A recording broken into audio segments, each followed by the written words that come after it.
So here's the thing. I don't especially want to do a video about Joshathan McInjosh. Plenty of other people will do it, and they will do it more comprehensively than I ever will, and with better production values. But in the context of what happened with International Men's Day and what happened with the recent festival at the South Bank Centre in London, I kind of feel like maybe I should comment this time around. So let's go. And I'm sure he'll be fine with using cuts of his video because he's into that whole fair use thing, isn't he? For many men, it can be hard to know exactly what role we can or should play in working towards an end to sexism. Well, you know right off the bat that he's not actually talking about sexism. He's talking about sexism towards women, and will completely ignore any and all sexism towards men. There are a few suggestions about how men can respectfully approach feminism and, critically, explain why it's beneficial for men to be involved. It's not necessary or required for people to respectfully engage ideas, especially when those ideas are wrong, stupid, erroneous, counterfactual, and other issues that do plague modern media, Tumblr type feminism. So ideas do not necessarily have to be engaged with respect. They should just be engaged. Is it beneficial for men to be involved in the feminist conversation? Yes, probably, because we might be able to blunt some of the current excesses. I mean, we have well overshot equality at this point, and it's causing problems, frankly, for both men and women. But how do you get involved in that conversation? I would say men already are involved in that conversation, but the kind of men that are involved in the conversation around feminism are either people like McInjosh, who aren't conversing, they're relaying, or people who are written off as anti-feminist or anti-woman, misogynist, whatever, even when they're not necessarily that. So, First things first, because there's so much misinformation about feminism floating around out there in the cultural ether, it's useful to quickly define what that term actually means. Feminism is a socio-political movement with the central goal of ending sexism and dismantling gender-based oppression. this isn't a definition of feminism that I've found anywhere. Google doesn't even produce one page of results with that hit yet, and some of those are just in relation to this video. The rest are links back to a site called Tuvia, which seems to have nothing to do with anything. It seems to be an aggregator page, and it's not a definition of feminism that I have seen anywhere else. The Oxford English Dictionary would have it: the advocacy of women's rights on the ground of the equality of the sexes. Now, it's important to note here that the advocacy of women's rights does not actually mean the advocacy of equality. The ground of equality of the sexes is the excuse given. A right can go above and beyond the rights that other people have, in which case it becomes a privilege. That's the actual meaning of the term privilege, which often gets abused in these circles. It's something over and above the expected norm of the society. Okay, so someone like the police have special privileges for search and seizure, breaking into homes, and so on. These are privileges. These are special rights granted to particular sectors of society. Okay, so feminism is about women's rights, not necessarily about equality. Equality is the reasoning behind it, the excuse behind it, but that's not what it is. It's nothing to do with whatever he said there. So contrary to common misconceptions, feminism is not about man-hating or female supremacy. It's not supposed to be about these things, but in so much as an ideology or a movement is defined by the actions of its members, it very much is.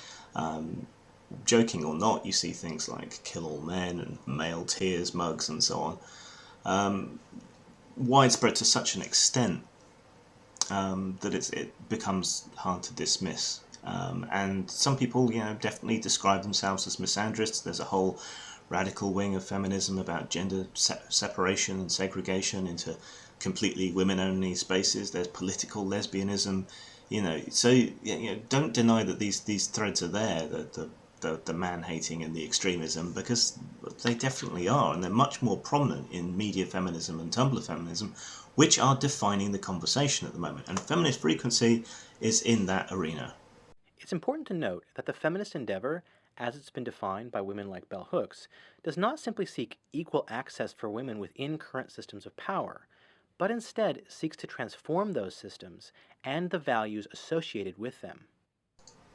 Which further makes my point that this is no longer, if it even ever was, about equality. It's about subverting and feminizing the system, and we can see how well that's done for men and boys in the education system, for example, and in certain sectors of business. Universal solutions do not exist. Everything has different requirements. We need adaptability in our social systems in order to make them work. So, yeah, this is a doomed endeavour from the very start because it doesn't take into account differences between people, and I'm not even talking about differences in general between the genders. So, where do men fit into all of this? Well, either as cartoonish villains or total abdications of masculinity, like Mr. McIntosh here, with nothing in between, apparently. So people like me, who are genuinely concerned with equality, but critical of modern feminism, apparently aren't allowed to exist. Well, women have long been pointing out the ways in which men can benefit from feminism. In terms of nonsense, self-defeating phrases like patriarchy hurts men too, which cannot be true. A patriarchy is a system set up for, by, and to benefit men. So if a system does not benefit men, it cannot, therefore, by certain definitions, be a patriarchy. So, no, we all benefit from equal rights, but like I keep saying, we have moved well past that point. And actively calling for men's participation in working towards ending sexism. There really isn't. Men are just expected to shut up and go along with whatever. I mean, even that big UN campaign, he for she, there was no reciprocal she for he. It was, you must come and help us with our goals, and we don't give a fuck about you. And that's just the way it was, unfortunately. And that's been made readily apparent during International Men's Day and everything, because people just do not give a fuck about men. The only thing we could get anyone to pay any attention to was the colossally higher suicide rate. Not the reasons why there might be a colossally higher suicide rate, but just the fact that this was shocking. Like women, men have been socialized to passively accept sexist ideology. While they need not blame themselves for accepting sexism, they must assume responsibility for eliminating it. Men are not exploited or oppressed by sexism, but there are ways in which they suffer as a result of it. Oppression's a funny old word, and it's another one that social justice warrior types tend to misuse a lot. See, oppression also has a very specific meaning in that you have to actually be oppressed. It's an active thing. It's something that a government or a societal structure actually does. It's not something passive, like certain social expectations and so on that build up between the genders and in society socially rather than politically over time. Also, you can't have it both ways. If men are affected by sexism, as is said in that, then they are oppressed and everything else in the same way that women are, just in different forms. So you can't have it both ways. And in the current context, I don't think it's particularly arguable that men may well be affected and afflicted more by sexism than women are now. I mean, when it comes to rights, women have every right that men do in Western nations, and more besides. There are plenty of rights that men don't have. So here's an exercise for the viewer. Try and think of a right, right, that men have that women don't. Then try and do it the other way around. I'll give you one example, the only one I've ever been able to think of. Okay? Men have the right to go around topless in public.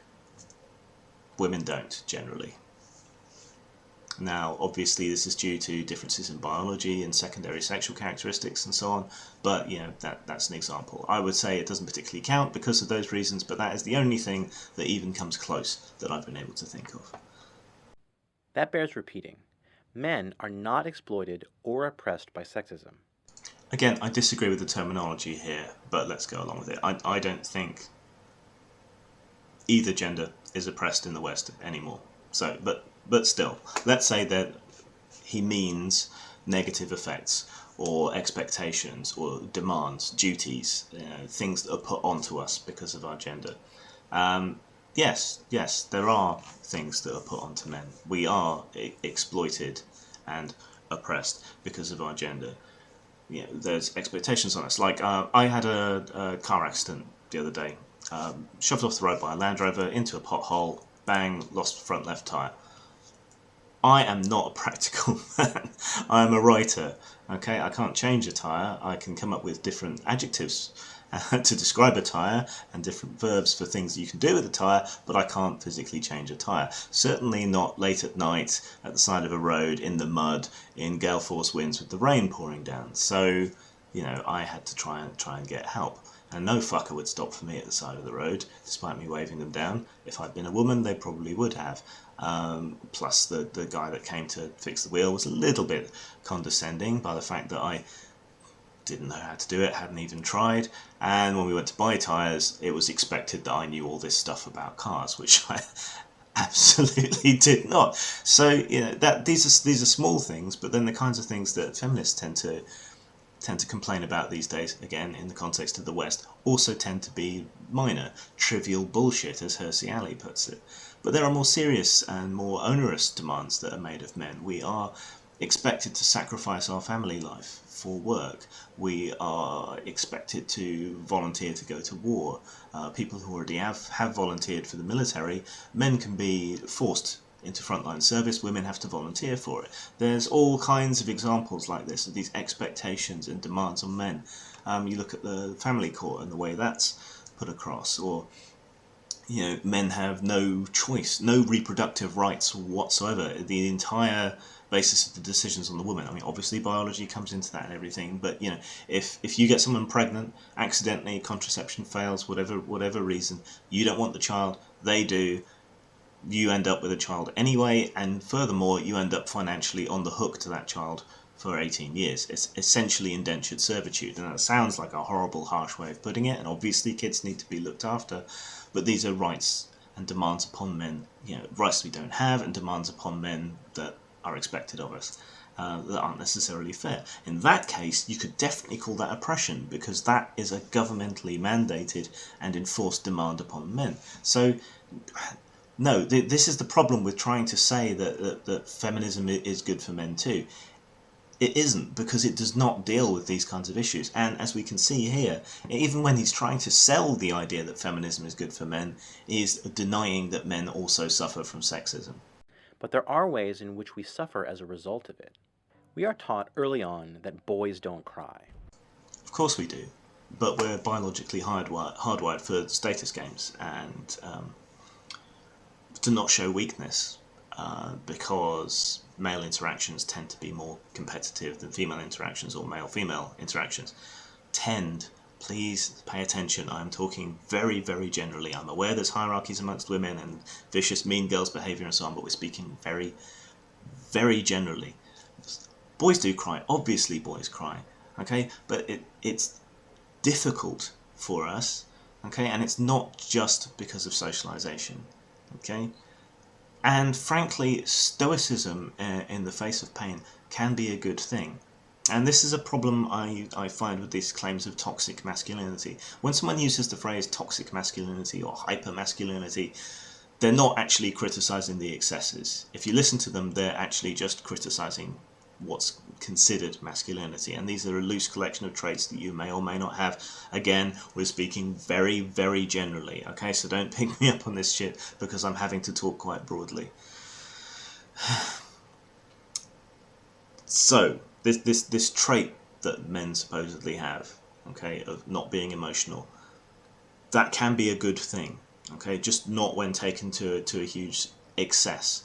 Stoicism is good. Being able to take the slings and arrows of life, the odd little insult, the misunderstandings, a little bit of emotional pain, without breaking down into a mess and retreating into your safe space. These are good things, and this is something that women could learn from men, just as men could learn from women how to be a little bit more emotional. But the trouble with people like McIntosh, even though they don't necessarily explicitly and outright say it, is that they're writing off that entire aspect of manhood and masculinity. So I'm far from a conventionally masculine, macho guy. I'm a nerd. I write. into the humanities and the arts. These are things that go against the standard masculine stereotype. But one of the only sort of genuinely considered masculine traits that I've ever had is stoicism, and I've taken it to toxic levels before. Things I've had to thrash out with my therapist. But before it got to that toxic level, that stoicism was very useful and a great survival trait to have. And I don't think it should be written off for me or for other men. I think it's a worthwhile thing to hold things in and not to necessarily explode the moment something upsets you. That to show sensitivity or emotional vulnerability is a sign of weakness. Men are discouraged from practicing nurturing, caregiving, compassion, and compromise for the same reasons. And again, to an extent, all of these things are true, but you have to consider that modern feminism considers and reinforces these ideas about men, the idea that they are necessarily violent and therefore must be excluded from female spaces. It even bleeds over into trans exclusionary radical feminists who don't want trans women in their spaces because they still consider them to be male and maleness to be dangerous. You see it in the court decisions, in that men are considered not to be nurturing, and these were ideas put in largely by feminism, suggesting that women were the better ones to look after their kids and so on, because previously it was entirely a financial consideration, and so it goes. These are ideas about manhood and masculinity that are reinforced by and propagated by modern feminism.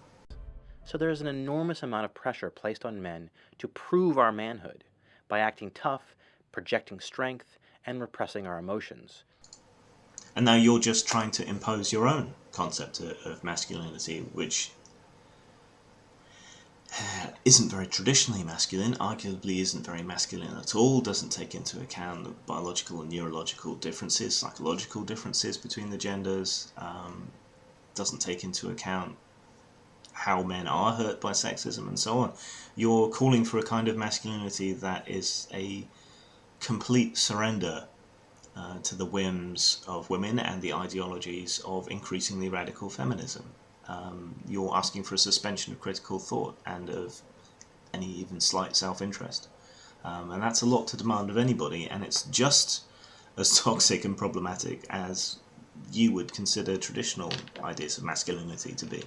This is compounded by the fact that men are often more admired for being aggressive, dominant, and violent than for being cooperative, vulnerable, and empathetic.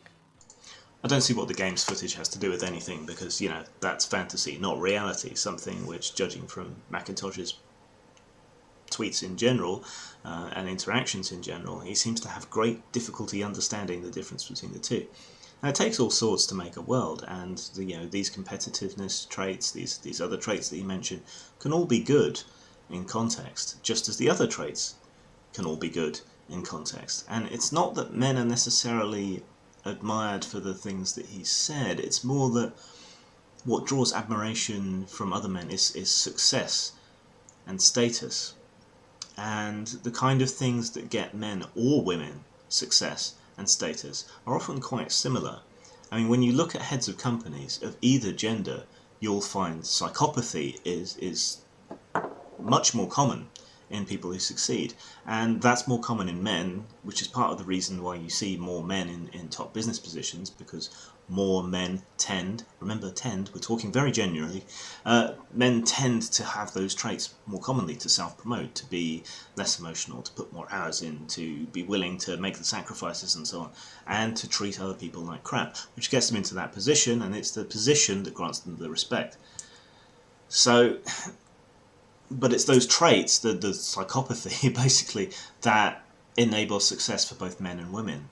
So while it might be more common in men, it's not correct to call it a male trait in the way that he seems to be suggesting. Not only is all of this damaging behavior encouraged in individual men, but those same values are also reflected in our larger political and military institutions, Margaret Thatcher. often to disastrous effect. So while men as a group are afforded gender-based privileges at the expense of women, No, we're not. That's not what privilege means. Again, go back earlier. I went over the privilege thing. Now, it's arguable that women are accorded privileges over men in a legal and political context. I don't think it's arguable the other way around. I mean, I went over some of those issues before, the lack of reproductive rights and so on. So this abuse of the term privilege really bugs me. I've talked about it before. I'm going to go over it one more time, even though I've already covered it in this video. Okay, a privilege is a special right or capability granted to a group in excess of the expected societal norm. Women have full legal equality in most Western countries. More than equality for the reasons discussed earlier. Okay? Men have no special considerations under law, okay, that put them ahead of women. Women do have special considerations under law that put them ahead of men. Okay? Social stuff is not law. It's not rights. Okay? It's worth discussing, but it needs to be discussed using the correct terminology. And you also have to understand that social engineering is really difficult and often quite bloody. A byproduct of patriarchy is that it also causes real harm to men's well-being. I do not believe that we have a patriarchy in the West. Okay? If you want to talk about Saudi Arabia or Iran or basically anywhere that has Sharia or religious law, some African countries and so on, then yes, there we can talk about patriarchy because they actually have a system that specifically privileges men over women legally, theologically, socially, in every which way. Okay? Even though there's still poor men at the bottom end of the totem pole, okay, they still have considerations over and above women. In the West, we do not have this. And one more time, okay, if a societal structure harms men, as you're trying to say that it does, then it cannot be patriarchy by definition. A patriarchy would be a system that specifically privileges, looks after, and advantages men as a class, as a whole. Okay? If men are hurt by patriarchy, it is not patriarchy. Absurd.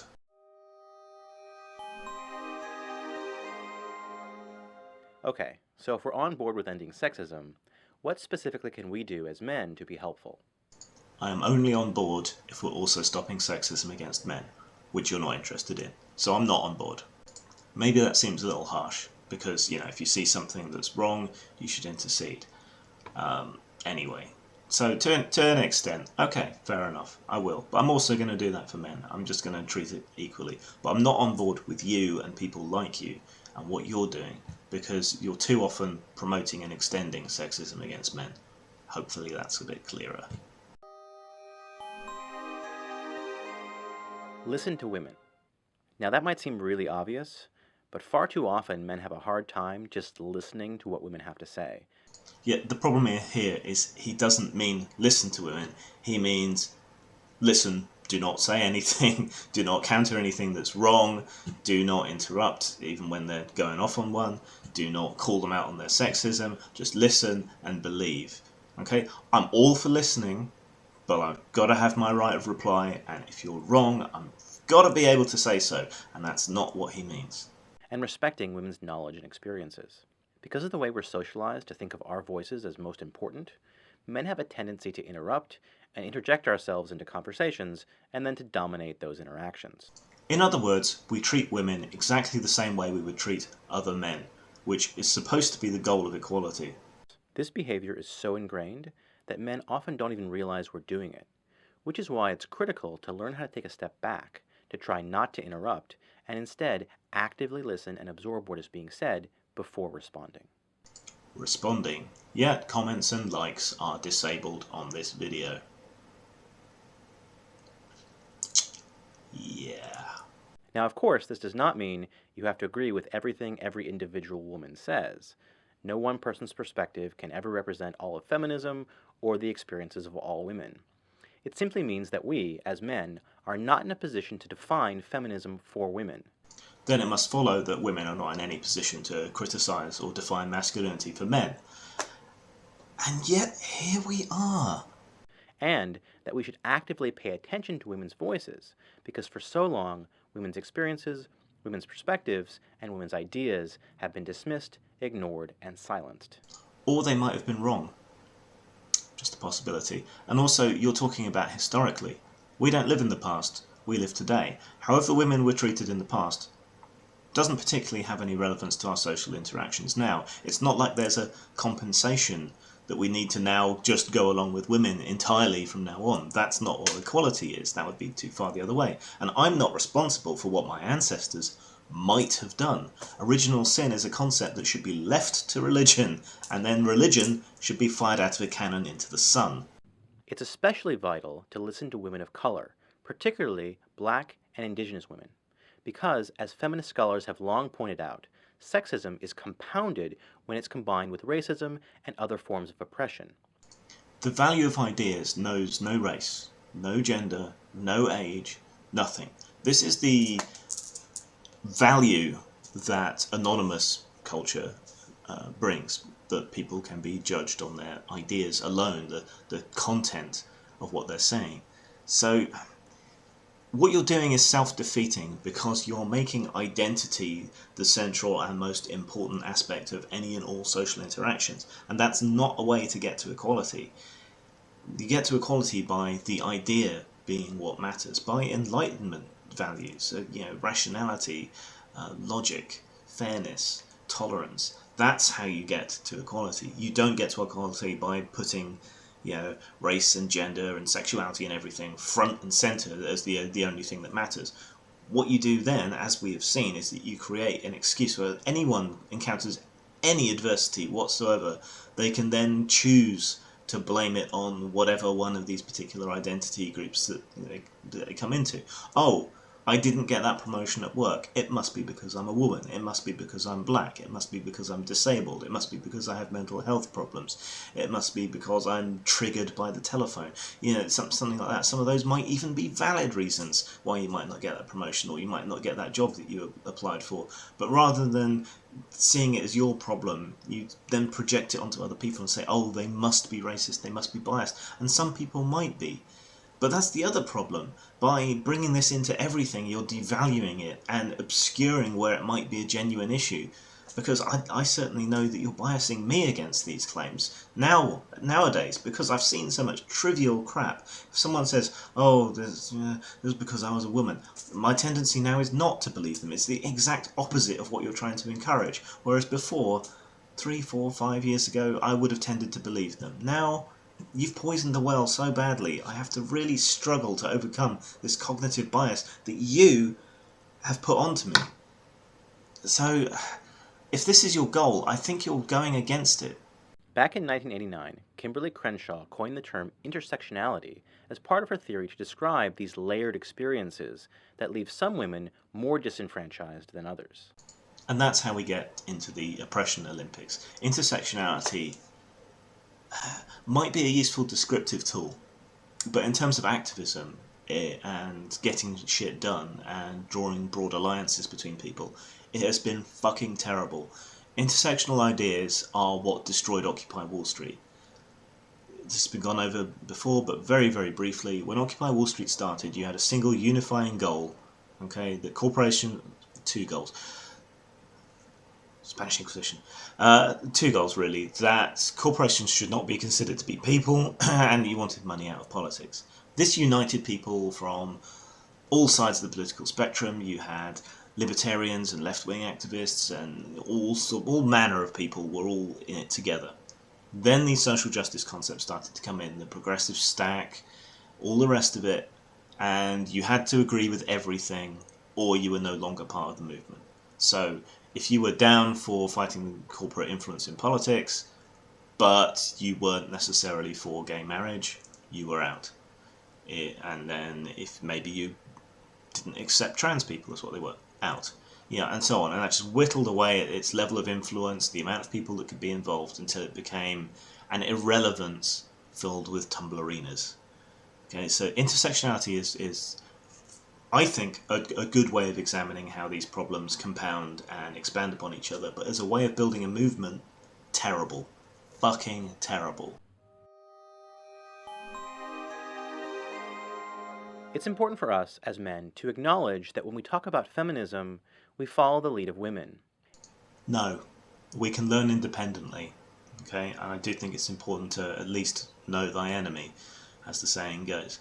But we may examine these things, these ideas, and we may come to different conclusions. And that's not necessarily based on gender. There's plenty of anti-feminist women out there. Okay, so we should not just listen and go along with, well, anyone. We should examine ideas on their own merits. Yet while feminist ideas do originate with women, that does not mean that it's the responsibility of every woman to teach all men about sexism. It's not my job to educate you is one of the stupidest things to ever come from the mouth of any activist.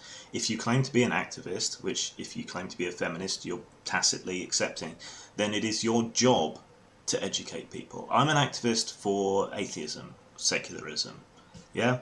It is my job to educate people. If someone comes to me with some ignorant assertion about evolution, and I'm not a scientist, but I have studied that quite extensively, and I can answer and field quite a lot of questions about it, right, then it is my job to educate, to correct, to explain, to explicate, to make clear, okay, or to at least, if not all of that, because educate is a bit presumptuous, it is at least my job to present these ideas to them so they can interact with them, and to explain myself if I'm asked why I believe what I believe.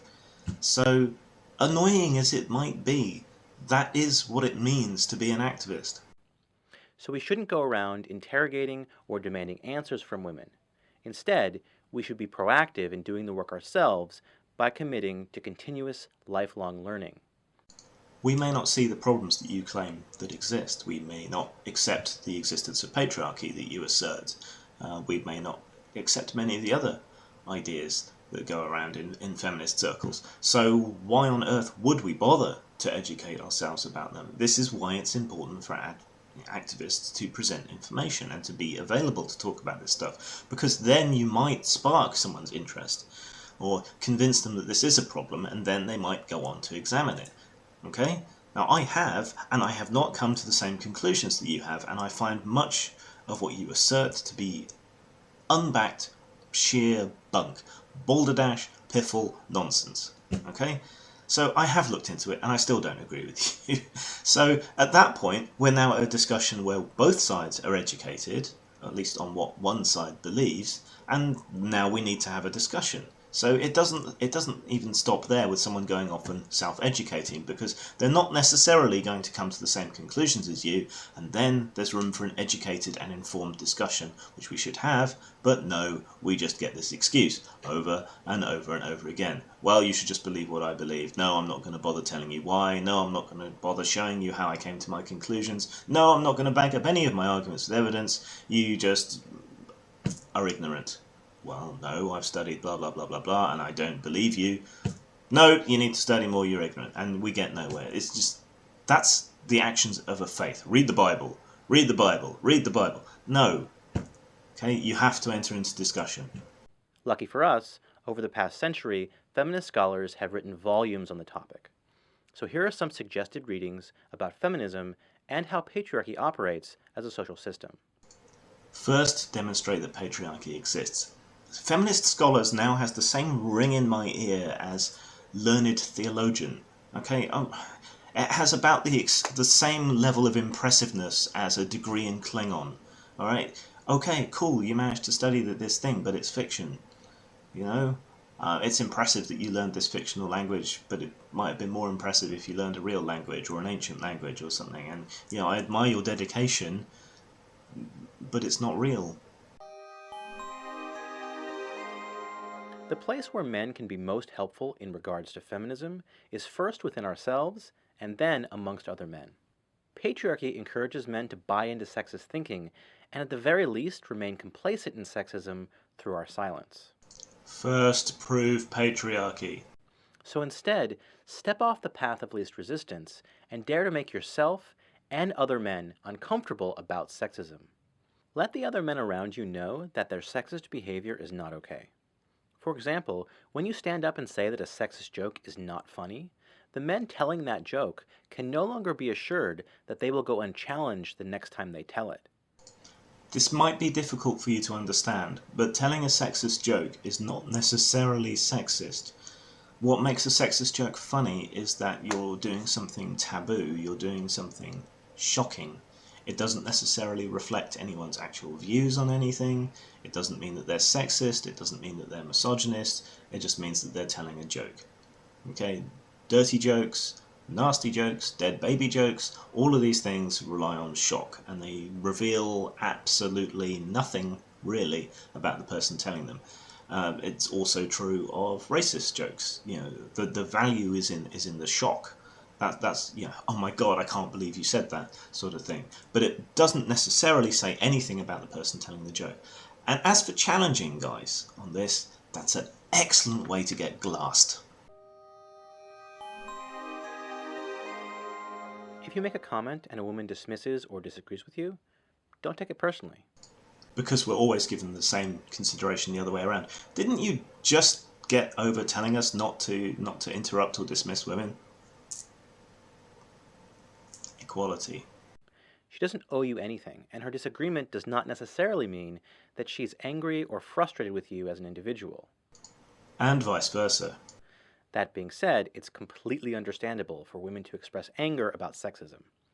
As it is for men, and a lot of which comes from feminism. Yet, I doubt you'd accept that. Sexism should make everyone angry. After all, most women have some first-hand experience with violence, or harassment, or mistreatment at the hands of men. Even if you define those things extremely broadly and use the distorted statistics that gender activists use, I don't think it ever reaches a majority. I think the highest statistic I've ever seen is something like 1 in 3 claim to encounter something like that that's of a serious nature. But I don't know how you're defining these things, so that seems excessive. So don't get defensive if individual women don't want to engage with you. And remember that it's definitely not our job to police the ways that women may choose to speak about sexism or their experiences. Well, there's more hypocrisy there because people definitely feel entitled to tone police how men talk about these issues or whether men can talk about these issues. Even this conference in London recently, it was basically feminist organised and was really only open to feminist points of view about masculinity, despite supposedly being about masculinity and men and boys. So, Alinsky Rule 4, keep your enemy to their own standards. So, Jonathan, keep to your own standards. It's really hard to break years of socialization overnight, so messing up is inevitable. I've certainly made my fair share of mistakes. The key is what you do next. We always have a choice in how we respond to our mistakes. So be humble, examine your own actions, acknowledge failings, and continue to learn how to be better and more supportive. I am suspicious of how he is defining mistake here, because I don't think it is a mistake to challenge people on bad ideas. And I suspect that what he means by mistake is when he hasn't necessarily 100% agreed with what's been asserted to him. These aren't mistakes, testing ideas, discussing ideas, talking ideas, tearing ideas down, rebuilding them. These are not mistakes. So I has a suspicious. Sexism is not necessarily something always done consciously. It's something we're socialized to think is normal, and as such, it's something we often participate in without even meaning to. I am very left-wing, but this Marxist idea of false consciousness is insulting to people's intelligence and removes the idea of their self-determination and allows people to set themselves up as elites who know better than you do what's good for you, which to me is antithetical to the basis of leftist thought. And this is a manifestation of that same idea. This is why challenging ourselves and reflecting on our own actions is a vital step in the process. But remember to be compassionate and patient with yourself and keep working at it. This from the kind of hidebound ideologues that never pause to really consider why people might be opposing them, or that the people who are opposing them might be genuine, and might not just be cartoonish, misogynist hate mobs, but that they might have very valid, logical, scientific, sociological and other reasons why they might oppose their points of view. They won't even consider them. They always shut down the comments. They never engage in debate or reply to anyone. and yet they're asking you to consider and think when they never do that themselves, and that makes them impossible to respect. This is by no means an exhaustive list of advice, but it should give you a place to start. Now, if you're feeling a little uneasy at this point, that might actually be a good sign. As men, the process of honestly re examining our own assumptions and questioning our participation in sexism will often feel uncomfortable. But remember that even though we as individuals didn't create the system of patriarchy, Provide evidence that we live in a patriarchy. it does manifest itself in almost every aspect of our lives, which means we do have a responsibility to challenge it. We must always recall our potential for positive impact in the world, and be involved in this work not out of personal guilt or shame, but because, as we've discussed in this video, the desired outcome is ending gender-based oppression and making the world a better place for people of all genders. Yes, we're going to fix problems for all genders by focusing on the problems of one gender and dismissing the problems of the other gender and claiming that they don't exist. And this will make things better for everybody. Somehow. Magic? Number 1.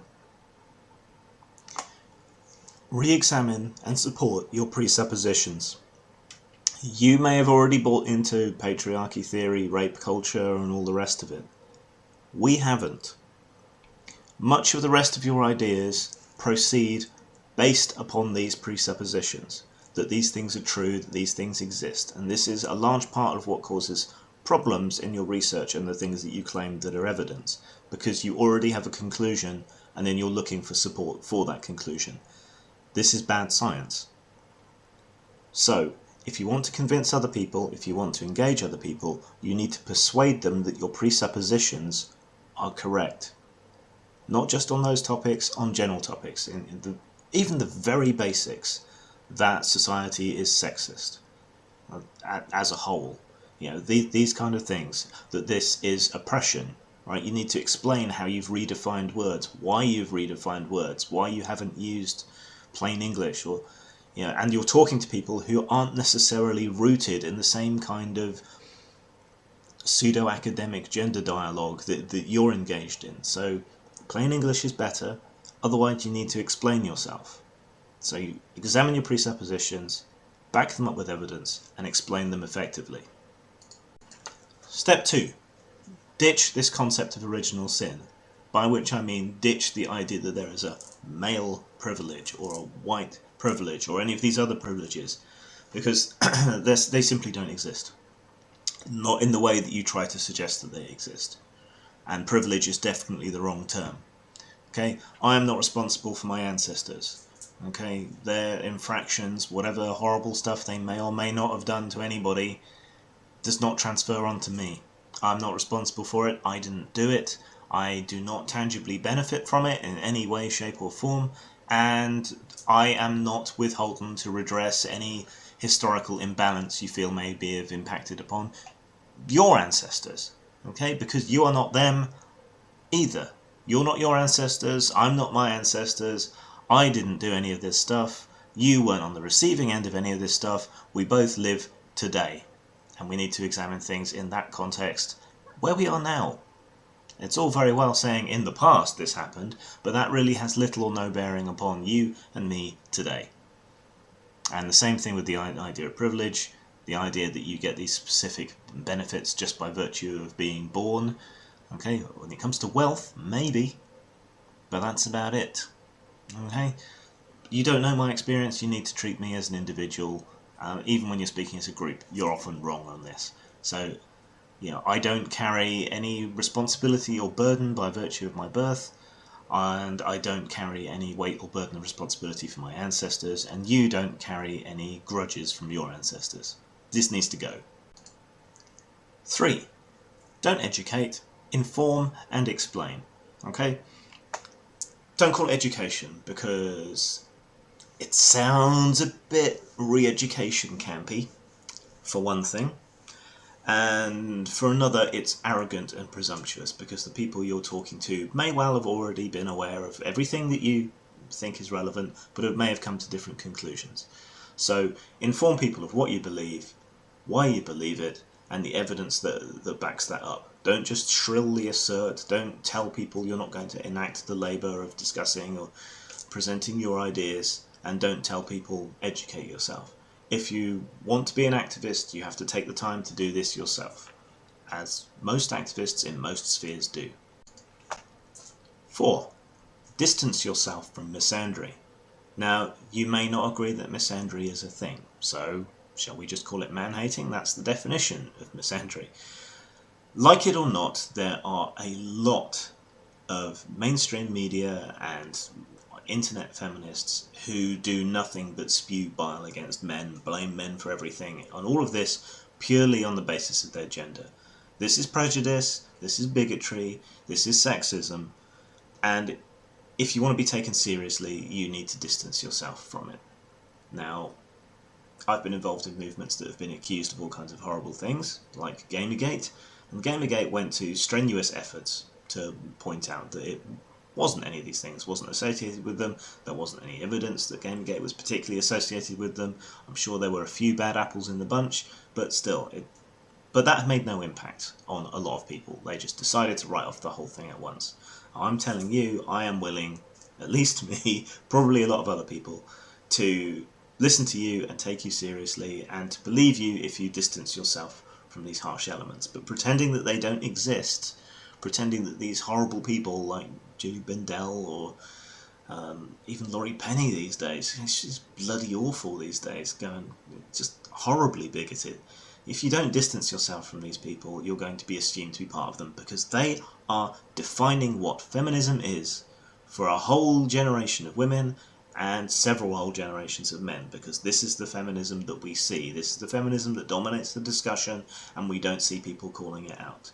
It's a similar problem to that Islam faces. There are plenty of moderate Muslims, secular Muslims, cultural Muslims who don't believe anymore, who are perfectly wonderful, nice people. But unfortunately they don't often get seen calling out the harsher ends of Islam, for a variety of reasons. Part of it's because the media silences it, part of it's because it gets drowned out, and part of it's because maybe they're too afraid to speak out.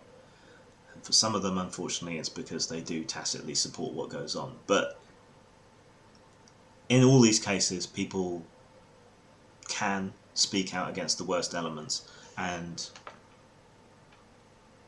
I'm willing to listen to you if you do, set yourself apart, say no, that's not me, this is what I believe instead, and hopefully you'll extend the same courtesy to other people, and that way we can have a dialogue, and dialogue is good.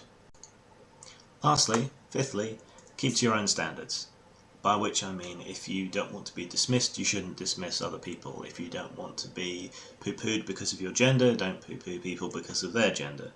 You say you want a discussion, then discuss. Keep your comments open. Talk to people. Even if you have to pick through the trolls to find people who are genuine, it's going to be worth it and you're going to foster discussion.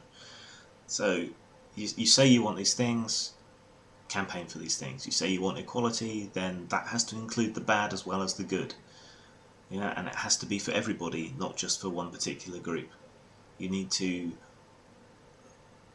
if you're going to say that women have a special priority when talking about women's issues, then you need to accept that men have a special priority when talking about men's issues.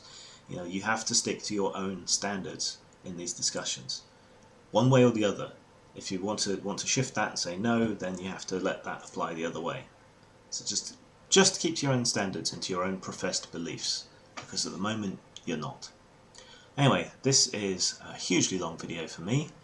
I'm sure most people won't make their way through it at all, but I felt compelled to answer just this once. I probably won't ever do it again for one of these FemFrequency videos, because it's just not worth it. It's just in this context, with what's happened recently, I felt I had to speak out for once. Peace. Take care, guys.